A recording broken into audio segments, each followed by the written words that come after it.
When I joined Pohanka in 1978, even though the company's been in business since 1919, we had one location with 3 franchises, Fiat and Honda and Oldsmobile. Now, Oldsmobile was a great franchise, tremendous franchise. I sold 1 million cars in a year. Now, the question is, what happened that turned Oldsmobile into what it is today? Right. 1 million cars in a year, tremendous franchise, one of the top companies, I mean, in the automobile business, and we were one of the top dealerships in the Oldsmobile franchise system.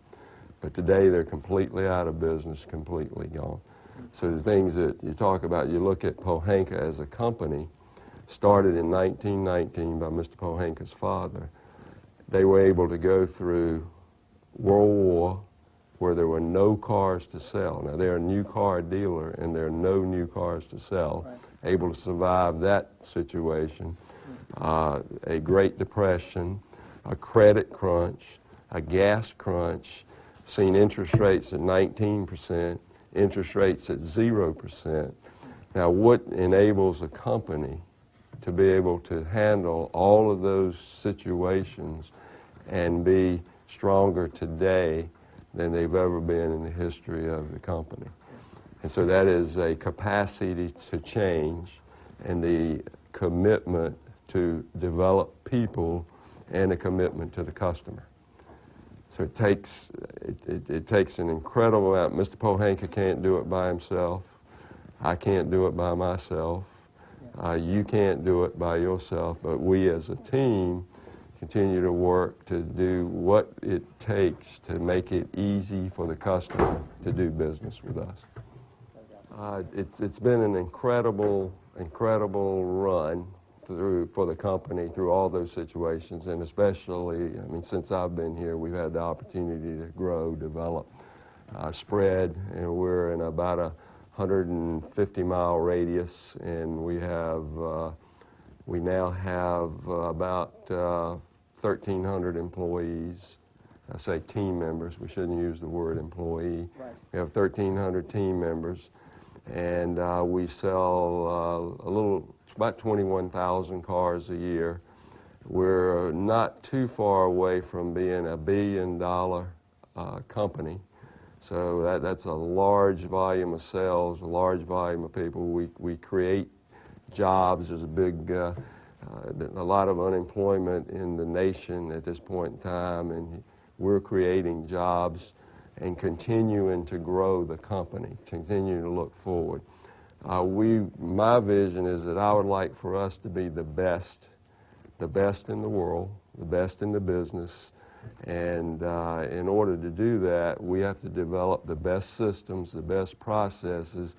We have to train and develop and grow the best people, and that's part of what you're doing in these 3 days here, is helping develop those people so that they have the critical thinking skills, the capacity to change, the competency, the skills to be able to change and to help us figure out what we need to change to. You know, what is that customer going to want next week, next year, 5 years from now? What's that customer going to demand? They're becoming more and more educated. They're becoming more and more demanding. They're becoming smarter and smarter, and we have to have people that are on the line with those critical thinking skills and the ability to figure out what that customer actually wants and be able to deliver it to him the way he wants it delivered. Yep. Now, Brian, we've been doing this for 19 years now. It'll be 20 soon. Yes. Most companies don't have a commitment to train with a similar program or the same program for 20 months, much less 20 years. And I think we got at least another 20 to go, depending on your ability to sustain your energy and enthusiasm, which seems pretty strong right now. You're looking good. Yeah. But, you know, this really is one of, I think, the key to developing a consistent attitude and a consistent understanding, because people get a lot of education, but they don't necessarily learn the capacity to change. Capacity to change is something that's really critical for today's environment. I mean, companies like IBM, when Tom Peters wrote In Search of Excellence, IBM was one of the top 10 companies in the world, completely dominated their industry, but within about 3 years, they laid off 400,000 people. So they went from 0 to 400,000. That's a pretty big jump. And what was the reason for that? Their inability to change. What happened was, instead of big frame, mainframe computers, small computers, Microsoft, many companies, spread of the internet. I mean, and these things are accelerating. These changes are accelerating. And so we as a company, we as a business, have to deliver that kind of service to the customer. People today, I mean, there are a lot of people that don't have enough money, but nobody has enough time. So our mission, our drive, in order to make it easy for that customer to do business with us, is centered around how do we make that process good, fast, easy for the customer, and at a reasonable price. So there used to be a saying, you know, fast, cheap, or good quality. Right. Pick any two. Now we've got to do all three. The biggest challenge, of course, is always people. That our continual development, recruiting the best people in the business, and then continuing to help them grow and develop and learn the skills that are critical to the customer. And the customer, and say, well, how do you know what that is? Well, you don't always know what that is. I mean, customer's going to be demanding. He's going to change. He's going to shift. And that's why styles change. That's why restaurants go out of business or restaurants thrive.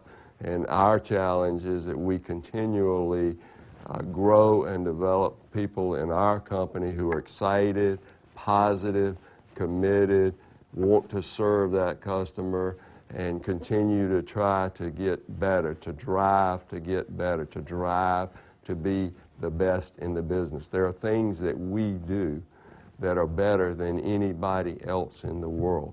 Our service department is open at 5:30 in the morning, closes at 11 o'clock at night. Now that's 7 days a week. That means Sunday too.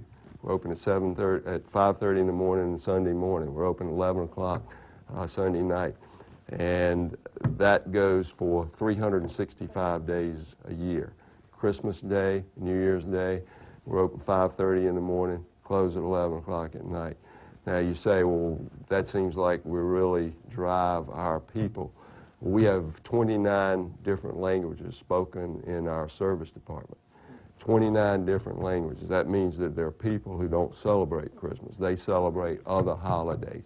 So we have people that actually want to work those days, who are willing to make that commitment. When the customer finds out how easy it is, he doesn't have to call in for a service department. All he has to do is drive in. No appointments necessary.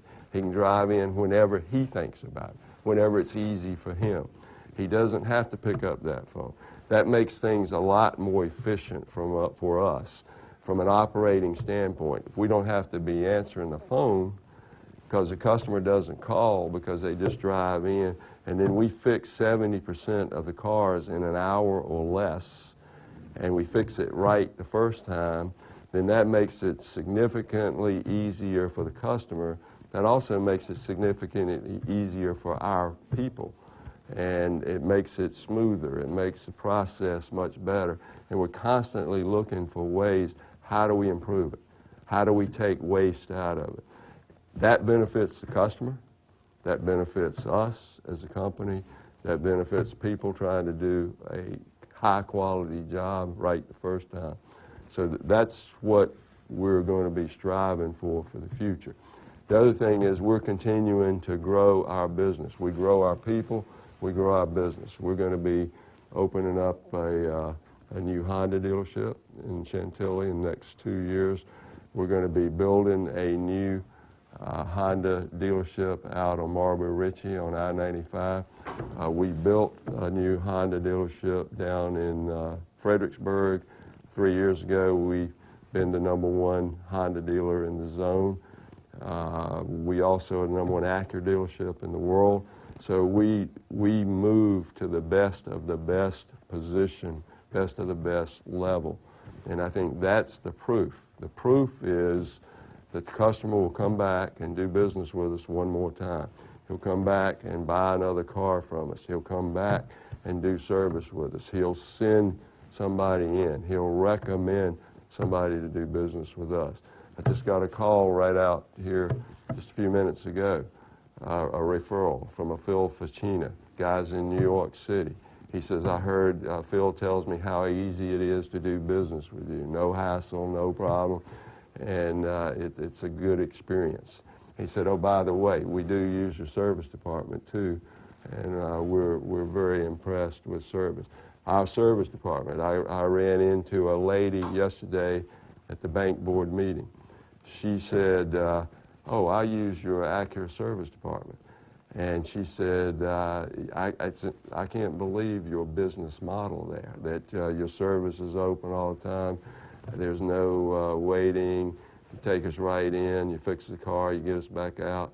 She said it's an incredible business model. Now that's a woman, and women generally don't like to take their car to a service department.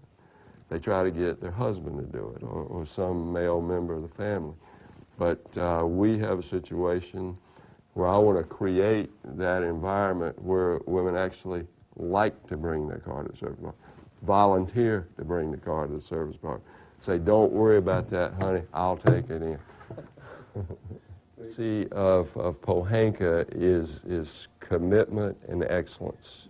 Commitment to the people. We grow, develop the people inside of our company. We're loyal to them, they're loyal to us. And that we are the best. We want to be the best. They want to be the best. They end up developing their skill level to the point where they feel, they may know that they are among the best in the business. They do the best job. They have the pride. And then we have that capacity to change. We have that capacity to understand what is it we need to change to. Competition today is incredibly intense. And if we don't deliver what the customer wants, if we don't change to what the customer wants, then competition takes the business away from us. So we're not surviving now in a challenging environment. We're actually thriving. You know, we're having some of the best years that we've had in the history of the business.